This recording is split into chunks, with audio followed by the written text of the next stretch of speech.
Matric में bio रखी, घर वालों की ख्वाहिश थी कि मैं डॉक्टर बनूं। लेकिन जैसे ही मैंने कॉलेज में एडमिशन लिया तो पता चला कि किताबों से मेरी इतनी नहीं बनती, ये पढ़ाई वाला बंदा मैं नहीं। I was more into practical field. बचपन से फ़ोटोग्राफ़ी का शौक़ था, इवेंट्स होस्ट करने का शौक़ था, डिबेट्स का शौक़ था। इन शॉर्ट मुझे बोलने का बहुत ज़्यादा शौक़ था।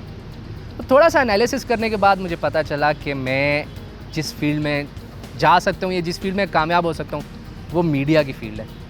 जब घर वालों से बात की तो चूँकि मैं हाफ़िज़ कुरान हूँ तो घर वालों ने कहा तौबा तौबा अस्तग़फ़िरुल्लाह, मीडिया में जाओगे हाफ़िज़ होके लोग क्या कहेंगे। तो मैंने घर वालों को समझाया, मैंने कहा सब्र करें, रुकें ज़रा। मीडिया एक बहुत वास्ट फील्ड है। हमारी सोसाइटी का प्रॉब्लम ये है कि मीडिया पर्सन्स का एक बड़ा अजीब सा इमेज बना हुआ है। एक ख़ास डोमेन है जिसके साथ हम सबको एसोसिएट किया हुआ है, जबकि हकीकत कुछ और है। खैर, ज़्यादा प्रेशर मुझे भी नहीं देना पड़ा, ना घर वालों ने ज़्यादा प्रेशर डाला। अल्हम्दुलिल्लाह एक ही सिटिंग में ये तय हो गया कि मैंने मीडिया की डिग्री पढ़ ली। अब फील्ड चूज़ हो गई थी, अब मसला था कि किस यूनिवर्सिटी से डिग्री करूं।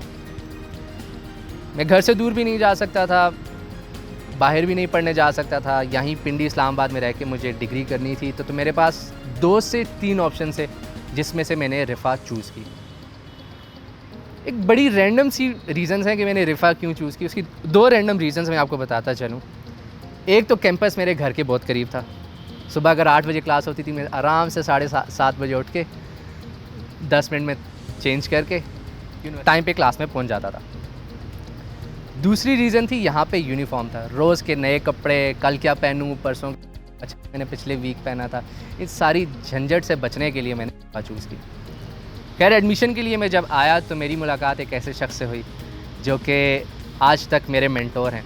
अगर आज भी मुझे किसी भी किस्म का कोई प्रॉब्लम आता है, कोई किसी जगह में फंस जाता हूँ, तो मैं उनसे बात करता हूँ और विद इन मिनट्स सोल्यूशन निकल आता है। खैर, एडमिशन हो गया, फर्स्ट सेमेस्टर स्टार्ट हुआ, हम रिम्स में आए, क्लासेस स्टार्ट हुई। हमने बहुत से कोर्सेज़ पढ़े जिसमें हमने प्री प्रोडक्शन से लेकर पोस्ट प्रोडक्शन तक सब चीज़ें पढ़ी। स्क्रिप्ट पढ़ा, स्टोरी बोर्डिंग पढ़ी, हमने कैमरा पढ़ा, लाइट्स पढ़ी, साउंड पढ़ा, एडिटिंग पढ़ी, एनिमेशन पढ़ी, ग्राफिक्स डिज़ाइनिंग पढ़ी। तब जाके क्लियर हुआ कि यार हमारी डोमेन क्या है। बहुत से लोग थे जो कि एडिटिंग में अच्छे थे, वो आज बहुत अच्छी जगह पे एडिटर का काम कर रहे हैं। कुछ एनिमेशन में अच्छे थे, कुछ फ़ोटोग्राफ़ी में अच्छे थे, बहुत अच्छे अच्छे फ़ोटोग्राफ़र्स हैं आज माशाल्लाह से। ड्रीम्स एक जहाज़ की तरह है कि जब हम लोग फर्स्ट सेमेस्टर में आए थे तो हम सब ने पैराशूट पहने हुए थे और रिम्स ने हमें फर्स्ट सेमेस्टर में उस जहाज़ से धक्का दे दिया। अब जहाज़ से तक आने का टाइम हमारे पास 4 साल था। कुछ लोगों का पैराशूट बहुत जल्दी खुल गया, बिल्कुल आखिर में आके खुला, और कुछ का नहीं खुला। जिनका नहीं खुला वो लोग थे जिनका पैशन मीडिया नहीं था। मीडिया की जो फील्ड है वो आम डिग्रीज़ की तरह नहीं है कि किताबें पढ़ी, पेपर्स दिए, डिग्री ली और आपको जॉब मिल जाएगी। नहीं, इसके लिए आपके अंदर पैशन होना। अगर आप मीडिया में आना चाहते हैं तो मेरे एक टीचर ने कहा था कि बेटा अगर आप मीडिया में आ रहे हो तो अपना दिन रात भूल जाओ। ड्यूरिंग डिग्री बहुत दफ़ा ऐसा हुआ कि हम लोग 3-3 दिन घर नहीं गए, रात को 2-2, 3-3 घंटे हमें सिर्फ टोटल नींद मिलती थी। मुझे आज भी याद है कि हम लोग 2 से 3 दिन यूनिवर्सिटी में ही रुके थे और स्टूडियो में जब हमें रात को सोना होता था तो स्टूडियो में किसी को ठंड लग रही है तो क्रोमा का कपड़ा उतार के वो अपने ऊपर लपेट के सो रहा है, कोई किसी चीज़ के ऊपर सो रहा है। तो उस टाइम पे हमें होता था कि यार ये हम क्या कर रहे हैं। बट आज जब हम प्रैक्टिकल फील्ड में आए हैं तो मुझे पता चला है कि वो जो प्रैक्टिस थी वो कितनी ज़रूरी थी। आज जब हम शूट्स पर जाते हैं और 2-2 दिन हमें नींद नहीं मिलती और जब हम बाकियों को देखते हैं तो उनके लिए बहुत मुश्किल होती है, बट हम सर्वाइव कर जाते हैं उस माहौल में क्योंकि हमारी उस टाइम पर प्रैक्टिस हुई थी। खैर, आगे बढ़ते हैं। रिम्स ने मुझे बहुत सी अपॉर्चुनिटीज़ दी, सिर्फ मुझे नहीं। रिम्स की अगर एक अच्छी बात है तो वो अपने स्टूडेंट्स को बहुत अपॉर्चुनिटीज़ देती। जैसा मैंने आपको पहले बताया कि रिम्स ने जहाज़ से धक्का दे दिया। वो जो धक्का दिया वो इसीलिए दिया कि खुद जाओ, खुद अपॉर्चुनिटीज़ तलाश करो, खुद फील्ड में जाओ, खुद कैमरा लेके निकलो, खुद प्रोडक्शन करो, खुद कॉन्सेप्ट निकालो। बहुत सी अपॉर्चुनिटीज़ दी, जिसमें से सबसे बड़ी अपॉर्चुनिटी मैं आपको बताता चलूँ कि मेरा नहीं ख्याल कि आज तक पाकिस्तान के किसी मीडिया स्कूल की हिस्ट्री में ऐसा हुआ है, किसी मीडिया स्कूल ने अपने स्टूडेंट्स को इतनी बड़ी अपॉर्चुनिटी दी कि हमने पूरा 1 मंथ लाइव रमज़ान ट्रांसमिशन ख़ुद प्रोड्यूस की। रिम्स के स्टूडेंट्स ने उसका कंटेंट, उसकी प्रोडक्शन, उसकी पोस्ट प्रोडक्शन, उसकी जो होस्ट थे वो सब रिम्स के स्टूडेंट्स थे। कैपिटल टीवी पे हमने 1 मंथ की रमज़ान ट्रांसमिशन होस्ट की, जिसमें मैं होस्ट था। जैसा कि मैंने आपको पहले बताया कि मुझे बोलने का बहुत शौक़ था। रिम्स ने मेरे उस टैलेंट को पॉलिश किया और मुझे एक अपॉर्चुनिटी दी, और उस 1 महीने के अंदर मैंने बहुत सी गलतियाँ की और उन गलतियों से बहुत कुछ सीखा। उसके बाद अगर मैं बाकी अपॉर्चुनिटीज़ की बात करूँ तो मुझे हम न्यूज़ पे एक अपॉर्चुनिटी मिली, और हमने NLC के साथ बहुत काम किया। हम डिफरेंट सिटीज़ में गए, हमने SCO के साथ काम किया।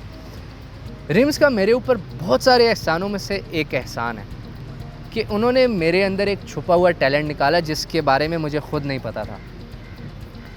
वो टैलेंट बेसिकली नशीद का टैलेंट था कि मैं नशीद, तो मैंने फिर बहुत से प्रोजेक्ट्स भी किए उसके ऊपर। मैंने इनफैक्ट अपना जो फाइनल प्रोजेक्ट था वो भी एक नशीद का कवर किया मैंने।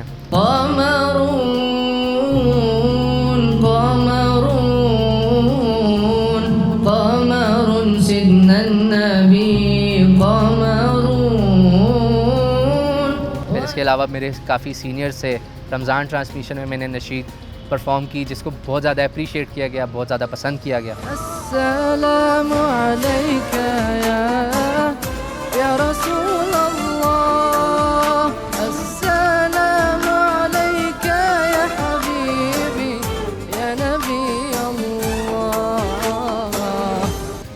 लोग समझते हैं कि मीडिया की डिग्री या मीडिया का काम बड़ा आसान है, कैमरे के सामने जाओ, बोलो, या कैमरा उठाओ, निकल जाओ, शूट करो, आ जाओ। मैं आपको एक बात बताता हूँ कि बैक इन नवंबर 2019 हम SCO के एक प्रोजेक्ट के सिलसिले में नॉर्दर्न एरियाज़ गए, खुंजराब पास तक गए। तो उस टाइम पर हुंजा में -8 टेम्परेचर था और खुंजराब पास पे -23 टेम्परेचर था। सब कुछ जम गया था, हमारी बैटरीज़ कैमराज़ की बहुत जल्दी ड्रेन हो रही थी। उन सारे टेक्निकल डिफ़िकल्टीज़ की वजह से और उन सारी चीज़ों की वजह से हमने बहुत कुछ सीखा, और हम लोग अच्छा शूट करके वापस आए। जब हम खुंजराब पास पे शूट कर रहे थे, हमारे साथ फौजी गए थे, उन्होंने ग्लव्स पहने हुए थे, बट हमें कैमरा ऑपरेट करने के लिए ग्लव्स उतारने पड़े थे क्योंकि हमारी मजबूरी थी वो। तो अगर फ़ौजी, हम लोग उनको इतना अप्रिशिएट करते हैं कि वो इतने हार्ड कंडीशंस में काम करें, तो मीडिया के लोग भी बहुत हार्ड कंडीशंस में काम करते हैं, और हमने भी काम किया। और ड्यूरिंग द डिग्री हमने बहुत से प्रोजेक्ट्स पे काम किया, बहुत सी शॉर्ट फिल्म्स बनाई, बहुत सी डॉक्यूमेंट्रीज़ बनाई। चाइना से स्टूडेंट्स का डेलीगेशन आया, हमने उनके साथ मिलके काम किया। देन उसके बाद हमने काफ़ी ज़्यादा ट्रैवल किया, डिफरेंट सिटीज़ में गए, पाकिस्तान के नॉर्दर्न एरियाज़ में गए, खैबर एजेंसी गए, बलूचिस्तान गए, बहुत सी जगहों पे जाके हमने शूट किया, डॉक्यूमेंट्रीज़ बनाई। रिम्स ने हमें एक और अच्छी अपॉर्चुनिटी दी थी, जिसका मैं ख़ास तौर पे यहाँ पे ज़िक्र करना चाहता हूँ, जो कि मैं समझता हूँ अभी तक की मेरी सबसे बड़ी अचीवमेंट है। ISPR ने आज से 1 साल पहले national amateur short film festival करवाया, जो कि all over Pakistan almost 1100 entries आई थी। मैंने उसमें एक शॉर्ट फिल्म बनाई थी, जो कि टॉप 32 जो उसमें एक ग्रैंड फाइनलिस्ट थे, मेरी फ़िल्म उसमें से एक फ़िल्म थी, जो कि I guess as a student, उस टाइम पे मैं स्टूडेंट था रिम्स का, एज़ अ स्टूडेंट वो मेरे लिए एक बहुत बड़ी अचीवमेंट थी। रिफ़ा इंस्टीट्यूट ऑफ मीडिया साइंसेज ने मुझे एक डायरेक्शन दी। मैं जब आया था मैं बहुत कंफ्यूज था कि मैंने ये भी करना है, मैंने वो भी करना है, और नो डाउट मैंने ड्यूरिंग द डिग्री वो सारी चीज़ें की, बट एट द एंड मुझे रिम्स ने बताया कि मैं क्या अच्छा कर सकता हूँ। बहुत सी ख़राबियाँ हैं, बहुत सी अच्छाइयाँ हैं, बट मैंने उन अच्छाइयों से इतना नहीं सीखा जितना उन ख़राबियों से सीखा। और जैसा कि मैंने पहले आपको बताया कि स्क्रीन पे आने वाला जरासीम भी मेरे अंदर है, तो उस चीज़ को भी मैं साथ साथ लेके चल रहा हूँ। आज I am working as a media head in 2 reputable marketing companies. और जैसा कि मैंने पहले भी आपको बताया कि बोलने का जो मुझे शौक़ है, उस शौक़ को भी मैं साथ लेके चल रहा हूँ।